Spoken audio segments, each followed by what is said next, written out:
शरद पवारांची राष्ट्रवादी फोडण्यास अदानी यांच्याच भावाचा हात.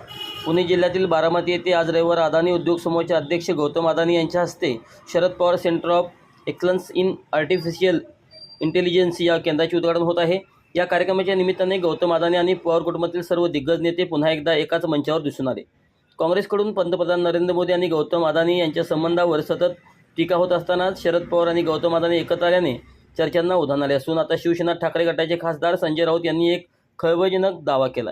संजय राऊत म्हणाले की मुंबईवर मोदींचा आणि भाजपचा मित्र ज्या पद्धतीने ताबा मिळवत आहे त्याचा आम्हाला तात्विक आणि नैतिक विरोध आहे. गौतम अदानी यांना मुंबईत ताब्यात घेण्याची विरोधात मुंबईची लढाई आहे. भारतीय जनता पक्षाच्या मतीने मुंबई घेण्याचा प्रयत्न होत आहे. ते उद्योगपती आहेत, पण गौतम अदानीसारखा हव्यास इतर उद्योगपतींनी मुंबईच्या बाबतीत दाखवल्याचे दिसून येत नाही. टाटा, बिर्ला, अंबानी यांच्यासह अनेक उद्योगपती या मुंबईमध्ये आले, पण ज्या पद्धतीने अदानींना मुंबई घेण्यासाठी उत्तेजन दिले जात आहे ती मुंबईसाठी आणि मराठी माणसासाठी अत्यंत घातक आहे, अशी टीका त्यांनी यावेळी केली. संजय राऊत, शरद पवार आणि गौतम अदानी. शरद पवारांचा पक्ष फोडण्यात अदानींच्या भावाचा सहभाग.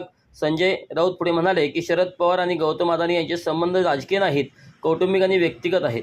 आपल्या कार्यक्रमाला कोणाला बोलवायचे हा त्यांचा त्याचा प्रश्न असतो. त्यांनी गौतम अदानींना बोलवलं असेल आणि त्यासाठी पवारांचे संपूर्ण कुटुंब ज्यांनी पक्ष फोडला ते अजित पवारसुद्धा उपस्थित असतील तर तो त्यांचा व्यक्तिगत प्रश्न आहे. शरद पवारांचा पक्ष फोडण्यात गौतम अदानींच्या भावाचा सहभाग होता अशी माझी ऐकीव माहिती आहे, असा खळबळजनक दावा त्यांनी केला. तर रोहित पवारांनी अदानीच्या गाडींचं सारथ्य का केलं हे त्यांनाच विचारा, असे देखील संजय राऊत म्हणाले.